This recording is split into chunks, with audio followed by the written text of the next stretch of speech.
നമസ്കാരം. ടച്ചിങ്സ് മീഡിയയുടെ എല്ലാ പ്രേക്ഷകർക്കും പുതിയൊരു എപ്പിസോഡിലേക്ക് സ്വാഗതം. ഇന്നത്തെ എപ്പിസോഡ് കുറച്ച് സ്പെഷ്യലാണ്. കാരണം ഇന്ന് നമ്മളോടൊപ്പം ഉള്ളത് തൊട്ടതെല്ലാം പൊന്നാക്കിയ നോട്ട് ഗോൾഡ്, ഡയമണ്ട്. തൊട്ടതെല്ലാം ഡയമണ്ട് ആക്കിയ മലയാളികളുടെ യുവത്വത്തിന്റെ പ്രതീകം സൂപ്പർ സ്റ്റാർ ഉണ്ണിരാജ്.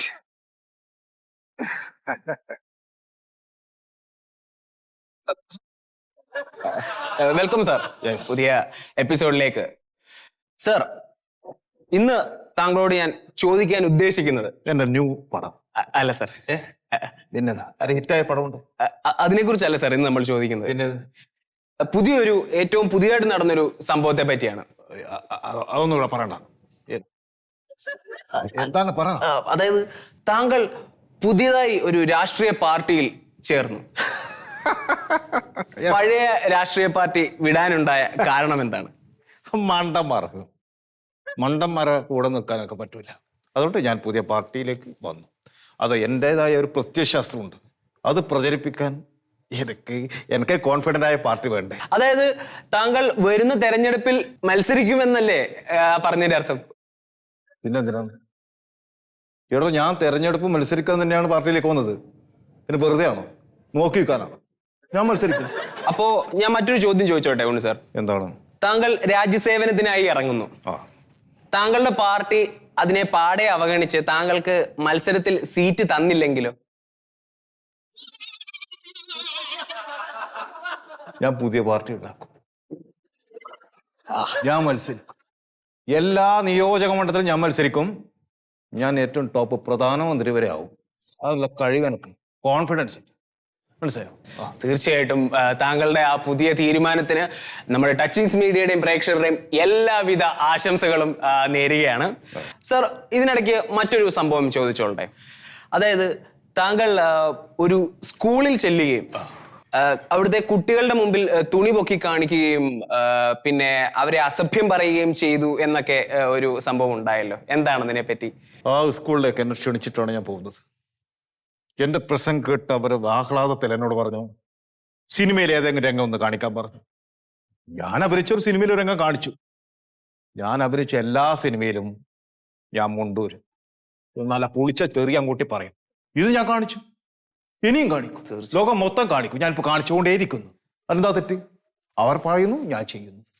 പക്ഷേ കുട്ടികളുടെ മുമ്പിൽ തുണി പൊക്കി കാണിക്കുന്നത് അത്ര നല്ല സംഭവമാണോ? സംഭവമാണ്. ഞാൻ എല്ലാ സിനിമകളിലും മുണ്ടുപൊക്കി കാണിച്ചിട്ടുണ്ട്, ഇനിയും കാണിക്കും. അതിൽ ആരോഗ്യം ഇനിയും എനിക്കുണ്ട്, നിനക്ക് കാണിച്ചു തരാം. വേണ്ട വേണ്ട ഉണ്ണി സാർ. അതായത് ഉണ്ണി സാർ നമ്മളോട് പറയുന്നത് അദ്ദേഹത്തിന്റെ എല്ലാ സിനിമകളിലും അദ്ദേഹം തുണി പൊക്കി കാണിച്ചിട്ടുണ്ട്, ഇനിയും അദ്ദേഹം തുണി പൊക്കി കാണിക്കാന്നാണ്. ഉറപ്പായിട്ടും അദ്ദേഹം കാണിക്കണം. നമ്മൾ ടച്ചിങ്സ് മീഡിയയുടെ എല്ലാവിധ സപ്പോർട്ടും നമ്മുടെ ഉണ്ണി സാറിന് ഉണ്ടായിരിക്കുന്നതാണ്. താങ്കളുടെ സിനിമകളിലെ പോലെ ഇനിയും തുണി പൊക്കി കാണിക്കണം എന്നാണ് നമ്മളുടെ പ്രേക്ഷകരുടെയും പേഴ്സണൽ ആയിട്ടുള്ള അഭിപ്രായം. യാളക്കൊളിയാക്കല്ലേ? അല്ലല്ല അല്ലല്ല ഉണ്ണി സാർ, നമ്മള് ഇൻസ്റ്റാഗ്രാമില്, ഫേസ്ബുക്ക്, വാട്സപ്പ്, സകല സോഷ്യൽ മീഡിയ എന്നെ കണ്ടുകൊണ്ടിരിക്കുന്നു. പുതിയൊരു സപ്പോർട്ട്, നിന്റെ സപ്പോർട്ട് എനിക്ക് ആവശ്യമില്ല. എന്റെ ഇമേജ് വെച്ച് കളിക്കല്ലേ. ഓക്കെ സാർ, ഓക്കെ ഉണ്ണി സാർ. നമ്മളപ്പോ നമ്മുടെ അടുത്തൊരു ചോദ്യത്തിലേക്ക് നമ്മൾ പോകാം. താങ്കളുടെ ആദ്യ ചിത്രം, അതായത് ഓടും കുതിര ചാടും കുതിര. വെള്ളം കൊണ്ടാ നിൽക്കും കുതിര, ഫുള്ള് പറയാം. തീർച്ചയായിട്ടും ഓടും കുതിര ചാടും കുതിര, വെള്ളം കണ്ടാൽ നിൽക്കും കുതിര എന്ന ചിത്രത്തിൽ താങ്കൾ വിഗ് വെച്ചാണ് അഭിനയിച്ചത്. മീശയും വെപ്പായിരുന്നു. താങ്കൾക്ക് രോമം വളരാത്ത ഒരു അസുഖമുണ്ട് എന്നൊരു കിംവദന്തി പൊതുവെ സംസാരിക്കാറുണ്ട് ആൾക്കാരെ. അതിൽ എത്രത്തോളം സത്യമുണ്ട്? നമ്മളുടെ ആരാധകർക്കൊക്കെ ഒന്ന് അറിയാനൊരു താല്പര്യമുണ്ട്. എന്താ സാർ? മൈക്ക് ഓഫ് ആക്ക്, പറയാം. സാർ കേൾക്കുന്നില്ല. ക്യാമറ ഓഫ് ആക്കടോ, പറ. Camera off. അതിന്റെ മൈക്ക് പോയല്ലോ. എനിക്ക് എന്നെ ഇഷ്ടപ്പെടുന്നില്ല അല്ലേ? എന്റെ കൂടെ വന്ന് നടന്മാർക്ക് ഓർമ്മപ്പൂക്കളായി നിൽക്കുമ്പോൾ ഞാൻ ഇപ്പോഴും സോഷ്യൽ മീഡിയയിലും സിനിമയിലൊക്കെ തുടങ്ങി നിൽക്കുമ്പോൾ നിനക്ക് ഇഷ്ടമാവുന്നില്ല. ഈ പ്രായത്തിലും കുതിരേനെ തടവേ കൈകളാണിത്. നിന്നെ തടവി നിന്റെ നടു അങ്ങോട്ട് ഒടിച്ചേരട്ടാ. പോടാ പോ.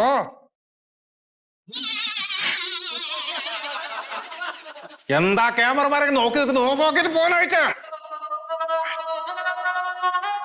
ഓഫ് പോടോ.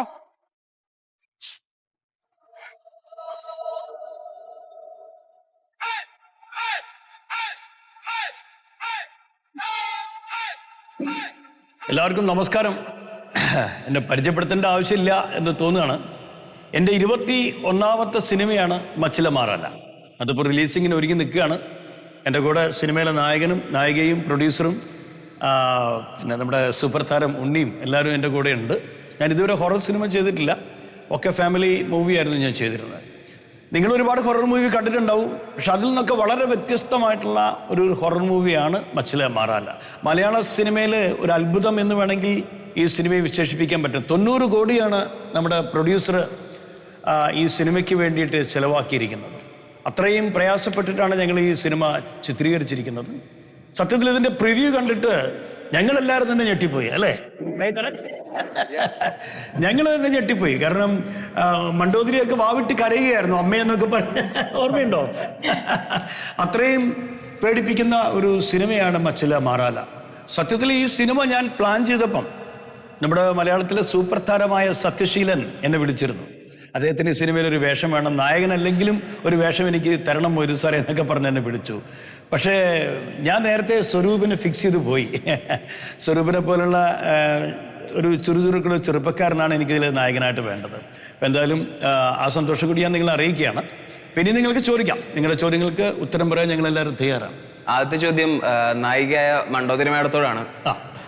താങ്കളുടെ മുൻ ചിത്രമായ നന്മശ്രീ എന്ന് പറയുന്ന സിനിമയ്ക്ക് വേണ്ടിയിട്ട് അതിൽ ഉത്തമയായ കുടുംബിനിയുടെ കഥാപാത്രത്തിനായി ഒരുപാട് വീട്ടമ്മമാരെ നേരിൽ പോയി കണ്ട് അവരെ പറ്റിയെല്ലാം ദീർഘമായി പഠിച്ച് ചെയ്ത തയ്യാറെടുപ്പുകളോടുകൂടി ചെയ്തൊരു കഥാപാത്രമാണെന്ന് പറഞ്ഞിട്ടുണ്ടായിരുന്നു. ഈ യക്ഷിയിലേക്ക് വരുമ്പം നേരിട്ട് കണ്ട് പഠിക്കാൻ പറ്റില്ലല്ലോ, അപ്പൊ ഈ പഠനം എങ്ങനെ മാനേജ് ചെയ്തു? അത് മാത്രമല്ല, ഈ കുടുംബിനിയിൽ നിന്ന് യക്ഷിയിലേക്കുള്ളൊരു പ്രയാണം ചാലഞ്ചിങ് ആയിരുന്നോ? ആക്ച്വലി ഭയങ്കര ചലഞ്ചിങ് ആയിരുന്നു. ഇപ്പോൾ നിങ്ങൾ പറഞ്ഞ പോലെ തന്നെ നമുക്ക് ആരെയും കണ്ടുപഠിക്കാൻ പറ്റില്ല എന്ന് നിങ്ങൾ പറഞ്ഞല്ലോ. But actually you can believe, ഞാൻ കണ്ടു ശരിക്കും. Actually I feel it. എൻ്റെ കൂടെ ഉണ്ടായിരുന്നു. സാറ് പറഞ്ഞു തന്നതിന് ശേഷം ഒരു നിഴല് പോലെ എൻ്റെ കൂടെ ഫുൾ ടൈം ഉണ്ടായിരുന്നു. ഓർമ്മയില്ലേ ഞാൻ പറഞ്ഞത്? എൻ്റെ അടുത്തിരുന്ന് എനിക്ക് പറഞ്ഞു തരുമായിരുന്നു. ഒരു ഓറ പോലെ അല്ലേ നമ്മളെ പുറകെ?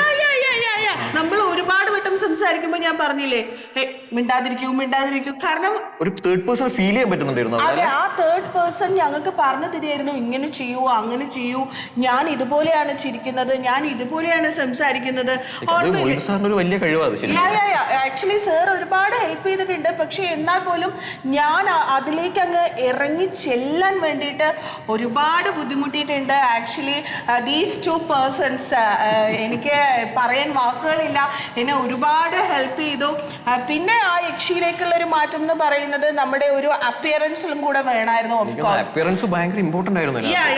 5 മേക്കപ്പ്മാരായിരുന്നു എൻ്റെ ചുറ്റിനും ഒരു 1.5 hours എന്നെ യക്ഷിയാക്കാൻ വേണ്ടിയിട്ട്. അവര് പറയായിരുന്നു, ഓ മൈ ഗോഡ്, എങ്ങനെയാണ് ഇത്രയ്ക്കും ക്യൂട്ടായിട്ടുള്ള ഒരു കുട്ടീനെ പെട്ടെന്ന് യക്ഷിയാക്കാന്ന് പറഞ്ഞിട്ടല്ലേ. ഞാൻ അതിലൊരു കാര്യം പറഞ്ഞോട്ടെ. എനിക്ക് പറയാനുള്ളത് മണ്ടോദരിയുടെ ഒരു സിൻസിയറിറ്റിയാണ്. കാരണം 7 o'clock എനിക്ക് ഫസ്റ്റ് ഷോട്ട് വെക്കണം, അതെനിക്ക് നിർബന്ധമാണ്. അപ്പോൾ 1.5 മണിക്കൂർ അവൾക്ക് മേക്കപ്പാണ്. അപ്പോൾ 5 o'clock early in the morning അവള് ലൊക്കേഷനിൽ എത്തുകയാണ് മേക്കപ്പിന് വേണ്ടിയിട്ട്. എന്നിട്ട് 7 o'clock അല്ലേ സാർ? കറക്റ്റ് അല്ലേ? അപ്പം അത് ഞാൻ മണ്ടോദരിയെ പ്രത്യേകം അപ്രീഷിയേറ്റ് ചെയ്യണം. പറയും. എനിക്ക് തോന്നുന്നു ആക്ച്വലി ഇതിനകത്ത് മണ്ടോദരി ഒരു പല്ല് വയ്ക്കുന്നുണ്ട്, എക്സ്ട്രാ ഫിറ്റിംഗ് പല്ല്. ആ പല്ല് വയ്ക്കുന്നുണ്ട്, അത് ഭയങ്കര പെയിൻ ആയിരുന്നു ആക്ച്വലി മണ്ടോദരിക്ക് അല്ലേ, ഫുള്ള് വെക്കാൻ വേണ്ടിയിട്ട്. അതെ, അത് നമ്മുടെ അളവ് എടുത്തിട്ട് ആക്ച്വലി എവിടുന്നാണ് സാർ? കാനഡയിൽ നിന്ന്. കാനഡയിൽ നിന്ന് സാറ് പറഞ്ഞു വരുത്തിയ ഒരു പല്ലായിരുന്നു. അപ്പൊ അത് എനിക്ക് ഇങ്ങനെ ഭയങ്കര പെയിൻഫുൾ ആയിരുന്നു. രാവിലെ 5 മണി തൊട്ടേ അത് വെച്ചിട്ട് നൈറ്റ് സീനുകൾ ഉണ്ടായിരുന്നു. അത് വെച്ചിട്ട് ഫുഡ് കഴിക്കാൻ പറ്റില്ല. സോ ജ്യൂസ് മാത്രം കുടിച്ച ദിവസങ്ങൾ. ആക്ച്വലി ഞാൻ ഇടയ്ക്ക് നോക്കുമ്പോൾ മണ്ടോദരി വാസ് ക്രൈയിങ്, യുനോ, കരയായിരുന്നു. മൊയ്തുസാറിന്റെ കമാൻഡ് കിട്ടിക്കഴിഞ്ഞാൽ മണ്ടോദരി ക്യാരക്ടറാണ് അല്ലേ മണ്ടോദരി? ആക്ച്വലി ആ ദിവസങ്ങൾ ഓർക്കുമ്പോ ഇപ്പോഴും എനിക്ക് thank you so much sir. ഇത്രയും I think ഈ റോളിന് she deserve something more than Oscar. Actually അതിന് എനിക്ക് സാറിനോട് നന്ദിയുണ്ട്. അതിനോടൊപ്പം ഓഫ് കോഴ്സ് സ്വരൂപിനെ ആരും പറയാതിരിക്കാൻ പറ്റില്ല. ഈ മലയാളം പോലുള്ള ചെറിയ സിനിമാ മേഖലയിൽ 90 കോടി രൂപ മുടക്കി ഈ VFXും ഗ്രാഫിക്സും ഒക്കെ ചെയ്യാനുള്ള ആ ധൈര്യം എന്തായിരുന്നു?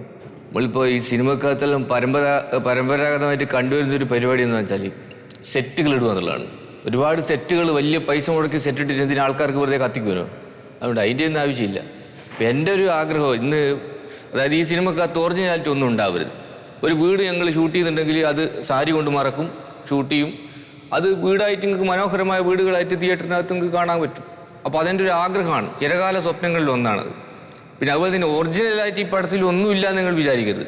ഈ യക്ഷീനെ ആവാഹിച്ചങ്ങ് ശരീരത്തിലേക്ക് പ്രവേശിപ്പിക്കുന്ന ഒരു സീനുണ്ട്. അതിൻ്റെ മുമ്പായിട്ട് കഞ്ഞി കുടിക്കാനുള്ളൊരു സീന് നമ്മൾ ഷൂട്ട് ചെയ്യുന്നുണ്ട് അല്ലേ? അതിന് മുമ്പല്ലേ ചെയ്തല്ലേ? അപ്പോൾ ആ സീന് ഷൂട്ട് ചെയ്യാൻ വേണ്ടിയിട്ട് എല്ലാവരും പറഞ്ഞു അത് CG ചെയ്യാന്ന് പറഞ്ഞു. CG അല്ലേ? CG ചെയ്യാന്ന് പറഞ്ഞു. അപ്പോൾ എനിക്കത് ഇഷ്ടമല്ല. കാരണം ഞാൻ പഴങ്കഞ്ഞി ഒരുപാട് ഇഷ്ടപ്പെടുന്ന ആളാണ്. അപ്പോൾ എൻ്റെ റൂമിൽ 5 സ്റ്റാർ ഹോട്ടലാകുമ്പോൾ കുന്നിൻ്റെ മേലെയാണ് ഷൂട്ട്. അപ്പോൾ ഞാൻ പ്രൊഡക്ഷനിൽ ഒരു പയ്യനോട് പറഞ്ഞിട്ട് ഹോട്ടലിൽ പോയിട്ട് എന്ത് ചെയ്ത് എൻ്റെ പഴങ്കഞ്ഞി എടുത്ത് കൊണ്ടുവന്നു. അപ്പോൾ ആ കഞ്ഞിയാണ് മണ്ടോദരി കുടിച്ചിട്ടുള്ളത്. അതെൻ്റെ ഒരു ക്രെഡിറ്റാണ് നമുക്കില്ല. അപ്പോൾ അത് മാത്രമാണ് ഈ പടത്തിൽ ഒറിജിനൽ ആയിട്ടുള്ളത്. ബാക്കിയുള്ള ആൾക്കാരെല്ലാം ചോദിച്ചോളി, ഇവർ പറഞ്ഞു തരും. ഇനി ആർക്കാ ചോദിച്ചോ. മലയാള സിനിമയിൽ സൂപ്പർ സ്റ്റാറായി തിളങ്ങി നിൽക്കുന്ന അങ്ങ് ഈ ഒരു സിനിമയിൽ ഗസ്റ്റ് റോളായിട്ട് വരാൻ കാരണം എന്താണ്? പ്രതിഭാധാനായ മൊയ്തു സാറിന്റെ ഒരു ചിത്രത്തിൽ ഒരു റോൾ എന്ന് പറയുന്നത് ഗസ്റ്റ് റോൾ. ഞാൻ ജസ്റ്റ് റോളാണ്. മച്ചിലയിലെ മാറായിലെ വെറും മാറാല മാത്രമാണ് ഞാൻ. മതി. കാരണം വെച്ചാൽ മലയാള സിനിമയെ ഹോളിവുഡ് ലെവലിലേക്ക് എത്തിക്കുക എന്നുള്ള ലക്ഷ്യം കൂടി എനിക്കുണ്ട്. ഇതൊരു മന്ത്രവാദിയാണ് ഞാൻ, കൊടും മന്ത്രവാദി. ഞാൻ അറിയാത്ത നാടുകളില്ല മന്ത്രവാദിയുടെ ക്യാരക്ടർ പഠിക്കാൻ വേണ്ടിയിട്ട്. ചിന്തകൾക്ക് തീ പിടിച്ച് നടന്നു ഞാൻ മാസങ്ങളോളം വർഷങ്ങളോളം. കൊടും മന്ത്രവാദിയാണ്. അല്ല സാറേ, അതായത് കോയിനാ പിടിച്ച് കഴുത്ത് ഞെരച്ചിട്ട് മഞ്ഞക്കുറി വിട്ടിട്ട് ഞാൻ മുകളിലേക്ക് ഒരു ഏറുണ്ട്. എന്റെ സാറ് എവിടെയാണ് ക്യാമറ വെച്ചത്? വേറെ സത്യം പറയട്ടെ, സത്യത്തിന്റെ കോഴിയായിരുന്നില്ല, ഡമ്മിയായിരുന്നു. മഞ്ഞക്കുറി ശരിക്കും കുറിയല്ല, അതും ഡമ്മിയായിരുന്നു. എന്തിനു പറയുന്നത്? മൊത്തം ഞാൻ ഷൂട്ട് കഴിഞ്ഞ് നോക്കുമ്പോ ആ വീട് വെറും ഒരു സെറ്റായിരുന്നു, ഡമ്മിയായിരുന്നു. ഞാൻ സ്വയം വിചാരിച്ചു ഞാനും ഡമ്മിയായിരുന്നു എന്ന് ചിന്തിച്ചു. അത്രയ്ക്ക് ഹെവിയായിരുന്നു. സാറിന്റെ കൂടെ വർക്ക് ചെയ്യാൻ പറ്റിയാണ് എന്റെ ഏറ്റവും സന്തോഷം എന്ന് പറയുന്നത്. Thank you. എന്താ നിന്റെ തീരുമാനം? എന്താ നീ കാണിക്കണെന്ന്? ഞാൻ പോവാന്ന്. പിന്നെ എനിക്ക് ഇവിടെ നിൽക്കാൻ നീ പറ്റില്ല. എങ്ങാടും പോണെന്നാണ് ഈ പറഞ്ഞത്. വീട്ടിലേക്ക് പോവാണ്. എന്താ ഇപ്പൊ കാര്യം ഉണ്ടായ? ഇവിടെ ഈ വീട്ടിലേക്ക് ഒരു സമാധാനമില്ല, ഒരു സമാധാനമില്ല. ഞാൻ ഇവിടെ ചത്തോ ജീവിച്ചോ നിന്നെ ഇവിടെ എന്ത് നോക്കണമെന്നാ പറയണ? നിനക്ക് എന്തിന്റെ കുറവാണ് ഇവിടെ? ഞാനിവിടെ നിങ്ങളുടെ എല്ലാവരും വായിക്കാത്ത ചോറ് കൂട്ടി തന്ന ഞാൻ ഇവിടെ എല്ലാവരും നോക്കണല്ലേ? നിങ്ങൾ ആരെങ്കിലും എന്നെ കുറിച്ച് അന്വേഷിക്കണ്ട. പനി പിടിച്ച് കിടന്നപ്പോ ഒരു മച്ചം പോലും തിരിഞ്ഞു നോക്കിയാ. എന്നിട്ട് ഈ വീട്ടിലും ഞാനല്ലേ നിന്നെ ലക്ഷ്മി ആസ്പത്രിയിൽ കൊണ്ടുപോയത്. അതുകൊണ്ട് ഞാൻ ഇവിടെ കാല് പിടിച്ചു തരുന്നു. എനിക്ക് വയ്യ എന്നൊന്നും ആശുപത്രി തൊട്ടിലിട്ട് പുന്നാരിക്കണോ നിന്നെ? നിനക്ക് എന്തിന്റെ കുറവാണ് ഇവിടെ? എനിക്ക് നിങ്ങളുടെ കച്ചറ വർത്താനം കേട്ടോ. അടിക്കാൻ പളിക്കും നീ.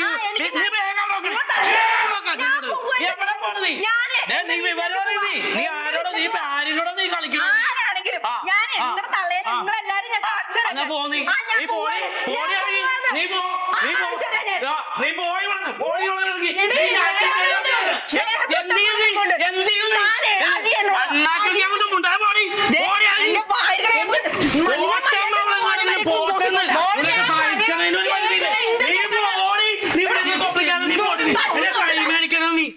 ഞാൻ പറയാ നീ മര്യാദക്ക് മോനാക്കിക്കോളട്ടെ. ഞാൻ നീ ഇവിടെ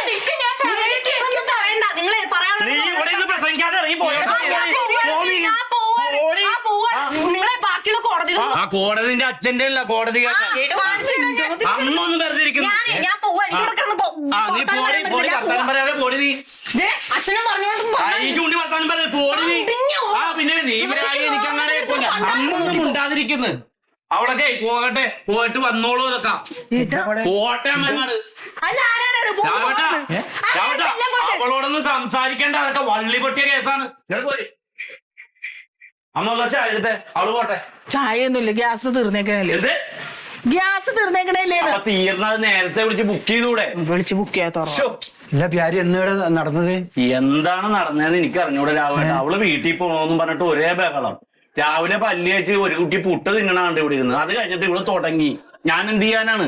ഇടക്കിടക്ക് ഇങ്ങനെയാണ് അവരോട് ഒരു സ്വസ്ഥതയില്ല. ഇതെന്തെന്ന് നിന്റെ കൈക്ക് എന്റെ കാര്യം പറയാതാണ്. ഇന്നലെ രാത്രി ബൈക്കിൽ ഇടുന്ന സമയത്തെ ആ റോട്ടിൽ നിന്ന് പട്ടി കുറുകച്ചാൽ ഇത് രാഘട്ട് ഒരു സമാധാനം ഇല്ല ഇവിടെ. ഈ പ്രായത്തിൽ ഞാൻ ഇങ്ങനെ നിക്കണം ഇവിടെ ടെൻഷൻ അടിച്ചിട്ട്.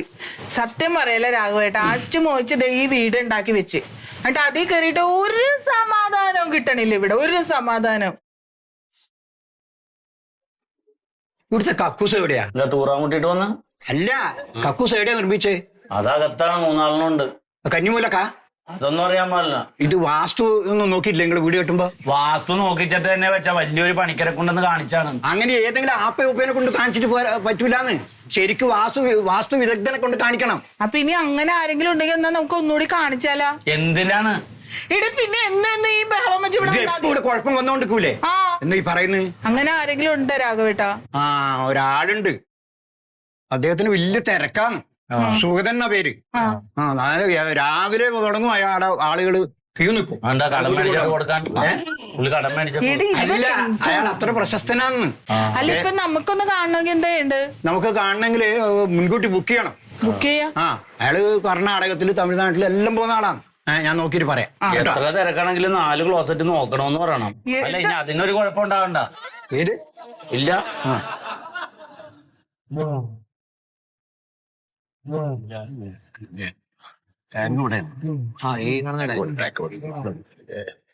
ഈ വടക്കോട്ട് നമ്മൾ ഇറങ്ങുന്ന ഡോർ അപ്പുറത്തില്ലേ? അത് ആ സൈഡിലാണ്. ആ സൈഡ് അപ്പുറത്താണ്. ഇത് ഇങ്ങനെ ഇവിടുന്ന് വരുന്നത് ഒരു ബെഡ്റൂമാണോ? ഇത് ബെഡ്റൂം. ബെഡ്റൂം ഇങ്ങനെ വന്നിട്ട് ഇങ്ങനെ കൂടെയാ വിറകൊക്കെ വെക്കാനുള്ളൊരു സ്ഥലമാണിത്. ഇങ്ങനെ ഒരു ഷെഡ് നമ്മൾ കെട്ടുമ്പോ അത് നമ്മുടെ ഈ വീട്ടിൽ നിന്ന് ഇങ്ങോട്ടുണ്ടല്ലോ ഒരു 5 അടിയെങ്കിലും അകലം വേണം, അല്ലെങ്കിൽ അത് ദോഷാണ്. 5 അടി കുറവാ. അത് 3 അടിയേ ഉള്ളൂ. അപ്പൊ അതൊരു 2 അടി ഇങ്ങോട്ട് പൊളിച്ചു നിൽക്കണം കേട്ടോ. 5 അടി നീക്കിയിട്ട് ഷെഡ് കെട്ടണമെന്ന് പറയാം. എഴുതിക്കോ കേട്ടോ. പൊളിക്കണം, വേറെ പണിയണമെന്ന് പറയുന്നത്. ഇതൊക്കെ പ്ലാവ അല്ല, ഇത് പ്ലാവ. മരങ്ങളൊക്കെ പ്ലാവാണ് അല്ലേ? എല്ലാം പ്ലാവാണ്. ഓ, അത് പ്ലാവ്. മരങ്ങളൊക്കെ പ്ലാവാണ്.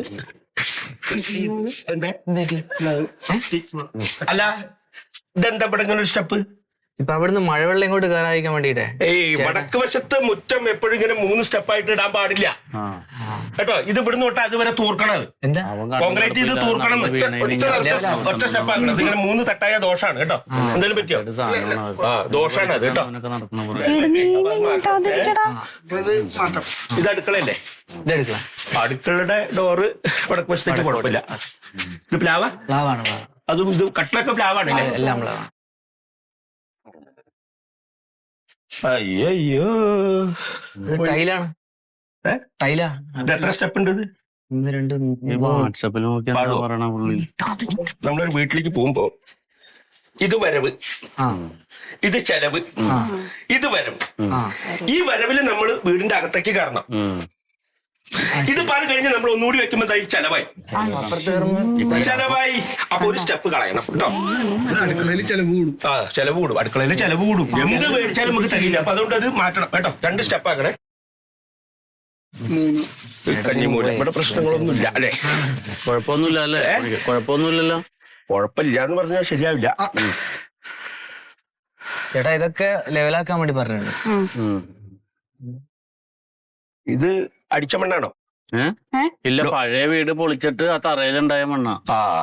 ശ്മശാനം ഉണ്ടായിരുന്ന സ്ഥലത്ത് നിന്ന് മണ്ണ് വന്നിട്ടുണ്ടോ എന്നൊന്ന് പരിശോധിക്കണം. ഇല്ല, ശ്മശാനം പച്ചാളത്തല്ലേ? അതല്ല നമ്മുടെ തറവാട്ടിൽ തന്നെ തെക്ക് വശത്ത് മറവ് ചെയ്തവരുടെ മണ്ണ് മാന്തിയിട്ട് നമ്മൾ ഈ മുറ്റം നികത്തിയെങ്കിൽ ദോഷം കാണും. നമുക്ക് നോക്കാം അല്ലെ, എന്ത് ദോഷം നമുക്ക് പരിഹരിക്കാലോ. അപ്പൊ അവര് എടുത്തു വെക്കണമായിരുന്നു, സംസ്കരിക്കാതെ എടുത്തു വെക്കണമായിരുന്നു. ദോഷമല്ല. എന്തൊക്കെ അവൻ പറയുന്നത്? അവന് ബുദ്ധിയില്ലാഞ്ഞിട്ട്. ബുദ്ധിയില്ലായ്മയാണ് ഈ അനർത്ഥങ്ങളൊക്കെ ഉണ്ടാവണത്. അതെ അതെ. പിന്നെ മണ്ടുവമ്മേ, മൊത്തത്തില് ദോഷങ്ങളാണ് കാണുന്നത്. ദോഷമുണ്ട്. എന്റെ മോന്റെ കൈ കണ്ടില്ല. ഇവന്റെ ജീവിതം ഇപ്പൊ എന്താണെന്ന് ഓർത്തോണ്ടായിരിക്കണത്. ദോഷങ്ങൾ ഉണ്ടാവും.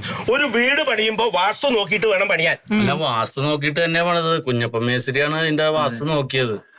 കുഞ്ഞപ്പനൊക്കെ എന്താ അറിയാ? ആള് പണിത് എത്ര വീടാശം പൊളിച്ചിരിക്കുന്നു. ഇതും പൊളിക്കേണ്ടി വരും. ചില തടസ്സങ്ങളുണ്ട്, കുറ്റങ്ങളുണ്ട്. അത് ഞാൻ പറഞ്ഞുതരാം. ഇതിന്റെ കട്ടിലൊക്കെ ഏത് മരം കൊണ്ടാ പണിതേക്കണ്? അത് പ്ലാവാണ്. ആരാ പറഞ്ഞു ഈ പ്ലാവ് കൊണ്ടുള്ള കട്ടിലൊക്കെ വെക്കാൻ?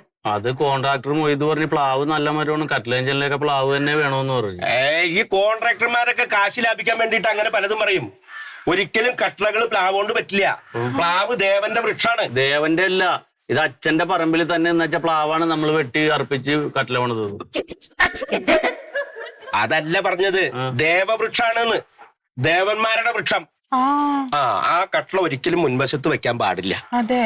ഈ കുടുംബത്തിലുള്ള സ്ത്രീകള് മാസമുറ സമയത്ത് ഈ പ്ലാവിന്റെ കട്ടിളപ്പടി താണ്ടി കിടക്കുന്നത് ദേവന്മാർക്ക് ഇഷ്ടപ്പെടിക്കില്ല.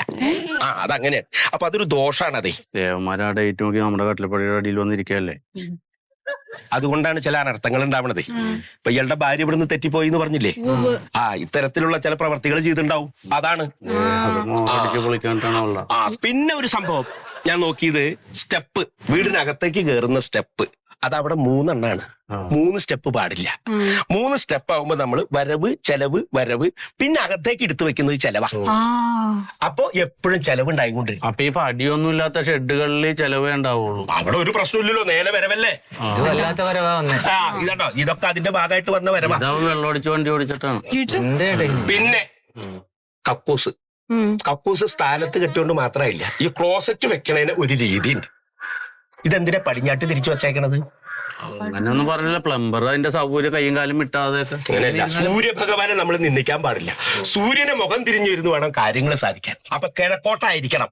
അതിനിപ്പോ ക്ലോസറ്റ് മാറ്റണ്ടല്ലോ, നമ്മ ഒന്ന് പുറം തിരിഞ്ഞിരുന്നാ പോരെ, തിരിഞ്ഞിട്ട്. അതെന്താ പറഞ്ഞാ മതി. അപ്പൊ ഞാൻ പറഞ്ഞ പോലെ ഈ കാര്യങ്ങളൊക്കെ ചെയ്ത് കഴിഞ്ഞാൽ അനർത്ഥങ്ങളൊക്കെ മാറും. അപ്പൊ അതൊക്കെ ചെയ്യാം. അപ്പോ വണ്ടിയുടെ വാടകയും ദക്ഷിണ എന്താ വെച്ചാൽ കൊടുക്കാം. പിന്നെ പ്രതിവിധി ഞാൻ പറഞ്ഞുതരാം. ഇയാള് ഒഴിവുപോലെ എന്റെ വീട്ടിലേക്ക് ഒരു ദിവസം വരിക. പ്രതിവിധി ഇല്ലാത്ത കാര്യങ്ങളില്ല, ഒക്കെ പരിഹരിക്കാവുന്നേ ഉള്ളൂ. പക്ഷെ നമ്മൾ ആദ്യം ചെയ്യുമ്പോ ഒപ്പം നോക്കി ചെയ്താൽ ഇത്തരം പ്രശ്നങ്ങൾ ഉണ്ടാവില്ല. അപ്പൊ എന്നാ അത് നടക്കട്ടെ, മേടിച്ചിട്ട് വന്നോളൂ. നമ്മുടെ പ്രശ്നങ്ങളൊന്നും തീരാൻ പോണില്ല. പുള്ളിയുടെ മാലയുടെ കനം കൂടുന്നേ ഉള്ളൂ. പുള്ളിയുടെ മാലയുടെ കനം കൂടുന്നു, നമുക്ക് പ്രശ്നം പരിഹരിക്കപ്പെടൂലെന്ന്. നിനക്ക് ഇത്രയും കേട്ടിട്ട് നിന്റെ മനസ്സ് മാറിയില്ലേ? അപ്പൊ കുഞ്ഞപ്പ പണിക്കര് നോക്കിയിട്ട് പ്രശ്നം ഒരിക്കലും തീരാൻ പോകണടാ. കുഞ്ഞപ്പല്ല വണ്ടിക്കാശ് കൊടുക്കാൻ കൊടുത്തോ എന്റെ അടുത്തില്ലേ? നിന്റെ അടുത്ത് കൊടുത്തില്ല. ഞാൻ കൊടുത്തോളാം ഈ 2 കൊണ്ട്. മൂപ്പറിനെ വിളിച്ചിനി. അതെ, അത് 80 ഉറുപ്പിക്ക് എനിക്ക് ചെയ്യാൻ പറ്റൂല. മൂപ്പര് പൊടി പറത്തല്ലേ. മൂപ്പര് പറയേണ്ടത് 60 ഉറുപ്പിക്ക് ആരോ ചെയ്തു കൊടുക്കുന്നു. അങ്ങനെ ചെയ്തോട്ടെ. അതെ, മൊയ്തു കോൺട്രാക്ടർ അങ്ങനെ പൈസ കുറച്ച് ചെയ്യൂലെന്ന് പറഞ്ഞേക്കിങ്ങള്. അങ്ങനെ പറഞ്ഞാൽ മതി. അതാ പറയുന്ന എന്നോടല്ലേ ഈ പൊടി പറത്തേണ്ടത്. ഞാൻ പറയില്ല എന്നോട്. ഇതിന്റെ കീഴിൽ നിൽക്കുന്ന അങ്ങോട്ട് മാറി. മതി മോനെ, നിർത്ത്. എന്നെ കാണുമ്പോ നിങ്ങൾക്ക് വല്ലാത്തൊരു പണിയെടുക്കല. അത് വേണ്ട. അവിടെ പുറകെ പോയിട്ട് ആ ഭീമിന് പണിയെടുക്കലുണ്ടോ? എന്താക്കിയാ ജീൻ ചെല്ലും കൂടെ ആ ഭീമിന് പണിയെടുത്താൽ മതി. എന്താ കുത്തിരിക്കണേ? ഇത് ചൂടല്ലേ, ചൂടത്ത് പറ്റണ്ടേ? എന്താ അപ്പൊ ഓർക്ക് ചൂടില്ല? എനിക്ക് മാത്രമേ ചൂടുള്ളൂ. നമ്മൾ മാത്രമേ ഇവിടെ ഈ ചൂടത്തെല്ലാം വന്ന് പണിയെടുക്കുന്നുള്ളൂ. ഒറ്റ മിനിറ്റ് ചെല്ല്, അവിടെ പോയി ആ പണി നോക്കി ചെല്ല്. ഓരോ കൂടെ ചെല്ല്. കൂലി കൂട്ടി തരണം കേട്ടോ. ആ കൂലി എന്നെ കൊണ്ടൊന്ന് പഠിപ്പിക്കേണ്ട സ്വരൂപം കേട്ടോ.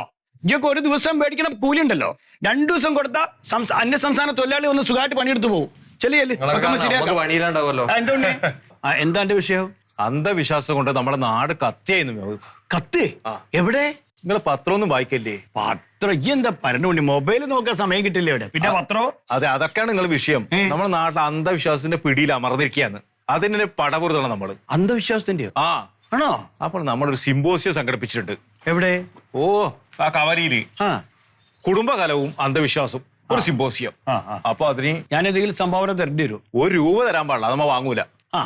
പിന്നെന്താ അതിന്റെ ഒരു സ്റ്റേജ് നിങ്ങളെ സ്പോൺസർ ചെയ്യണം. അതിപ്പോ വെറുതെ അവിടെ ഉണ്ടാവില്ലല്ലോ സ്റ്റേജ്. ഞാൻ കൈ മുടക്കണ്ടേ സ്റ്റേജ് ഉണ്ടാക്കണേ? അപ്പൊ പലകയൊക്കെ അടിച്ചിട്ട് ഒരു സ്റ്റേജ്. അതെ, നല്ല ആയിക്കോട്ടെ. 2 ഭാഗത്തും 2 ക്യാബിനൊക്കെ വെച്ചിട്ട് ഒരു മൈക്കോ. നല്ല ക്യാബിന് മൈക്ക്. എത്ര ആളുണ്ടാവും പരിപാടിക്ക്? ഏകദേശം ഒരു 600 ആളും. 600 ആക്കും ഓരോ ചിക്കൻ ബിരിയാണി. കൊടുക്കും. അയ്യോ, എന്നാ പറയട്ടെ, വിളിച്ചോളട്ടെ. മുന്നാടെ നിൽക്കുണ്ണേ. അനക്ക് എന്തിന്റെ കേടവുണ്ടേ? ഈ അന്ധവിശ്വാസം അനാചാരം എന്നൊക്കെ പറഞ്ഞ് നടക്കാൻ ഉളുപ്പില്ല എനിക്ക് ഈ പ്രായത്തില്. നമുക്കൊന്നും പറയാൻ പറ്റില്ല. ഇങ്ങനത്തെ അവസ്ഥ അങ്ങനെയാണ്. നമ്മൾ പടപുറത്താണ്. ഞാൻ എവിടെയൊക്കെ അന്വേഷിച്ചത്. എന്തേ ഞാൻ ഇവിടെ സൈറ്റില്. അയ്യോ, അല്ല എങ്ങനെ വീടൊക്കെ ഉഷാറല്ലേ? വീടൊക്കെ ഉഷാറാണ്. പിന്നെന്താ വിഷയമാണ്. നമ്മള് പുതിയ വീട്ടിലോട്ട് താമസിച്ച പിന്നെ ആകെ അനർത്ഥങ്ങളാണ്. വീട്ടിലോ? ഒരു ദിവസം സമാധാനത്തോടൊന്ന് കിടന്നുറങ്ങാൻ പറ്റിയിട്ടില്ല. ഇപ്പൊ വൈഫ് വേണമെങ്കിൽ അവളുടെ വീട്ടിലോട്ട് പോയെന്താ. പിന്നെ അനിയൻ സ്കൂട്ടറിൽ നിന്ന് ആക്സിഡന്റ് ആയി. പിന്നെ അമ്മക്കും പല പ്രശ്നങ്ങളും. ഒരു സമാധാനമല്ല. ഇപ്പൊ ഈ വീടിന്റെ എന്തോ പ്രശ്നം എന്നാ പറയണത്. അയ്യ, വീടിന്റെ പ്രശ്നമൊന്നുമില്ല. വീടൊക്കെ എന്നാലും ഞാനേ നാട്ടിൽ 10-60 വീട് ഞാൻ പണിതുണ്ട്. നിങ്ങളെ വീട് പോലെ ഒരു വീട്, ഇത്രയും ആത്മസംതൃപ്തിയിട്ടൊരു വീട് നിങ്ങളെ വീടാ. അത് കണ്ടിട്ട് എത്ര ആൾക്കാർ എന്നോട് ചോദിക്കണേ അതുപോലത്തെ വീട് വെച്ചു കൊടുക്കാൻ പറഞ്ഞിട്ട്. അല്ല, വീട് പണിതയില് കുഴപ്പമൊന്നുമില്ല, നമുക്ക് തൃപ്തി. പക്ഷെ കിടക്കാൻ പറ്റണില്ല. അപ്പൊ അവിടെ സുഗത പണിക്കരില്ലേ, വാസ്തു നോക്കണേ. വാസ്തു നോക്കണം. പുള്ളി വന്ന് നോക്കിയിട്ട് കട്ടിലപ്പടി പൊളിക്കണം, ബാത്റൂം മാറ്റി വെക്കണം, എന്നാലേ ഒരു സമാധാനം അതെ ഉണ്ടാവും. ആ സുഗതൻ വാസ്തുവിനെ പറ്റിയിട്ട് ഒരു അക്ഷരങ്ങളും ഉണ്ടണ്ട. മഹാ ഉഡായിപ്പാ മൂപ്പര്. എന്റെ മോനെല്ലാം ഈ നാട്ടിന്ന് പറഞ്ഞേക്കണം. അതന്നെ ഞാൻ പറഞ്ഞത്. അല്ല ഉണ്ണി, അമ്മക്ക് ഭയങ്കര വിശ്വാസമാണ്. അപ്പൊ ആ കട്ടിലേക്ക് ഒന്ന് മാറ്റി, അതുപോലെ പ്ലാവിന്റെ കട്ടില വെക്കാൻ പാടില്ല. പ്യാരി അനക്ക് വിവരവും വിദ്യാഭ്യാസവും ഇല്ല. അമ്മേനെ പറഞ്ഞൊന്ന് മനസ്സിലാക്കി പറഞ്ഞെന്ന്. പക്ഷെ ഈ ഓരോ പ്രശ്നങ്ങൾ ഉണ്ടാവുമ്പോ അതിന് കഴിഞ്ഞ ദിവസം പിലോപ്പി മേടിച്ച് അത് കറി വെച്ച് കഴിച്ചപ്പോ മണ്ണിന്റെ ചൊവ്വ, അത് ഈ കട്ടിലപ്പടിയുടെ അടുക്കളയുടെ എന്നൊക്കെ പറഞ്ഞിട്ട് അമ്മ ഒരേ. എന്താണ് ഇനൊക്കെ എടോ പിലോപ്പി എന്ന് പറഞ്ഞാല് ഈ പുയലുണ്ടാവണം മീനല്ല, അതിന് മണ്ണിന്റെ മണല്ലാണ്ട പിന്നെ വേറെന്ത് മണമുണ്ടാവുക? ഇതാണ് ഞാൻ പറഞ്ഞ അന്ധവിശ്വാസം. ആ സ്റ്റേജ് സ്പോൺസർ ചെയ്യുവോ? നമുക്ക് എത്രയും പെട്ടെന്ന് നടത്തണം. ഈ മിണ്ടാടക്കുണ്ണിയെ ഇവിടെ കാര്യം സംസാരിക്കുന്നിട്ടില്ല. ഈ എടോ ഞാനൊരു കാര്യം ചോട്ടെ, ഈ വീട്ടിന്റെ ഉള്ളിൽ എപ്പാണ് ഈ ക്ലോസറ്റും കക്കൂസെല്ലാം വന്നിനി? എടോ ഇപ്പൊ അടുത്ത കാലത്തല്ലേ ഈ അന്ധവിശ്വാസം. എന്റെ അച്ഛൻ പുറത്താന്ന് ഇപ്പം തൂറാമരിക്കല് അറിയോക്ക് ഓർക്ക് കാറ്റ് കൊള്ളണം. ഈ ഗൾഫിൽ പോയി ഇത്രയും കാലം പണിയെടുത്തൊന്ന് സ്വസ്ഥമായിട്ട് ജീവിക്കാനും അമ്മക്കും കുടുംബത്തിനൊക്കെ സൗകര്യമായിട്ട് താമസിക്കാനും അല്ലേ ഈ പണം മുടക്കി ഇത് ഉണ്ടാക്കിയത്. അവിടെ കിടക്കാൻ പറ്റില്ല എന്ന് പറഞ്ഞാൽ എന്ത് ചെയ്യും? ഒരു കാര്യം ഞാൻ പറയട്ടെ, ഈ ആ സുഗതനെ കൊണ്ട് വിട്ടേക്ക്. ആ വാസ്തുവിന്റെ മൂപ്പര കാര്യം വിശ്വസിക്കണ്ട. എനിക്ക് സത്യശീലൻ അറിയോ? ഇല്ല. ആ സത്യശീലൻ എന്നുള്ള വാസ്തുവിന്റെ ഒരാളുണ്ട്. ഈ സത്യശീലനെ യൂട്യൂബിൽ തപ്പിയാ കിട്ടും. ഒരുപാട് പ്രഭാഷണങ്ങൾ നടത്തും. മൂപ്പര് വന്നിങ്ങനെ മൂപ്പര് പൂജ്യം പരിപാടി ഒന്നും ഇല്ല, ഒറ്റ നോട്ടത്തിൽ കാര്യം പറയും.